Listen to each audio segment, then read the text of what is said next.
Well, I love Harry Potter because my son, when he was growing up, was a mega fan, read all the books. And so the movies take me back to a wonderful time in life when we used to watch them together. All right, so imagine the backdrop of Harry Potter and then creating cakes and magic based on all of that inspiration. What?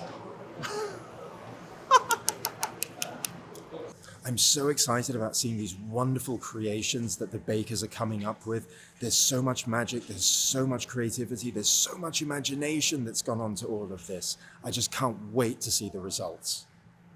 Okay, the thing that I'm most excited about this show is being in the museum on the actual sets from the movies and seeing it in real time, seeing the costumes, seeing all of these, what I'm hoping are going to be Easter eggs on some of these bakes. Well, I want to be in Gryffindor, but I know I'm a Slytherin because I've done the test and that's where I am. But you know what? Slytherin are good guys too. Oh, my favorite part of the Harry Potter series, without doubt, has to be The Prisoner of Azkaban. There's a lovely story at the heart of that between Harry and Sirius Black, and that just really captured my heart. So the spell that I would want to have in the kitchen is when I put in the last ingredient, I would know if this recipe is going to work or not. I don't have to put it in the oven. I don't have to waste my time. I would know as soon as the last ingredient goes in. Look, I don't care about buying extra ingredients, but what I don't want to do is wait 2 hours to find out it didn't work. Well, if I got my hands on a luck potion, I think I'd give a little bit to the contestants because you know what? They could do with as much luck as they can get to try and win this thing. Okay, I'm going to tell you before you all tell me. The character I identify most is Luna. She's quirky, she's independent, she's going to tell you when you stink, and she becomes friends with Hermione, which I love, but she stands in her own values and her own self. I mean, like, come on. So the character that I'd like to be more than anyone in the series is Sirius Black.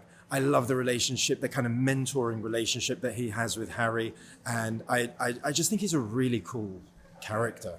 Okay, a magical dessert to me looks like a story without words. It looks like movement and something unexpected. It looks like storytelling in its best way, but also it tastes of the story. And that's where the bakers come in, because the bakers are going to give you something in edible form that is actually only in 3D or in the movie. And I get to taste it in edible form. I get to taste what's in their heads, which is new. And that's what we're bringing. And that's what I want for them.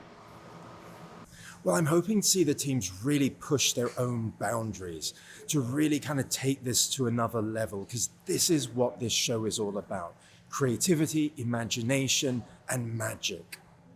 Okay, the food that I think is so magical is salt. I know it's boring, but come on, if you don't use it, you ain't gonna get no compliments, and it's a compliment, okay? It is magical. Oh, there's definitely an everyday food that I think is magical, and it's called the miracle berry, and it turns sour things into tasting really sweet, and that's kind of crazy.